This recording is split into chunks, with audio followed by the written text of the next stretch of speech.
कोल्हापूरमध्ये विशाळगडाच्या मुद्द्यावरून शिवसेना उद्धव बाळासाहेब ठाकरे पक्षानं आंदोलन केलंय। पोलीस महानिरीक्षक कार्यालयावर शिवसैनिकांकडून जोरदार घोषणाबाजी करण्यात आली आहे। विशाळगडावरील परिस्थितीला सरकार जबाबदार असल्याचा आंदोलनकर्त्यांचा आरोप। महाराष्ट्राच्या निष्क्रिय गृहमंत्र्यांचा जय शिवाजी जय भवानी।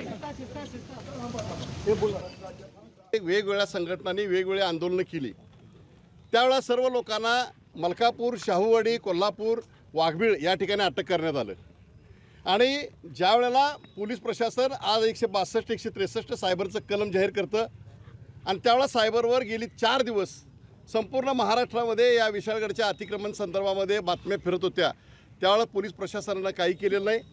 या दंगलीमध्ये या महाराष्ट्राचे गृहमंत्री देवेंद्र फडणवीस यांचा फार मोठा हात आहे। यांनी हे घडवून केलेलं आहे आणि याला कोल्हापूरचे कलेक्टर, कोल्हापूरचे जिल्हा पोलीस प्रमुख यांनी साथ दिलेली आहे।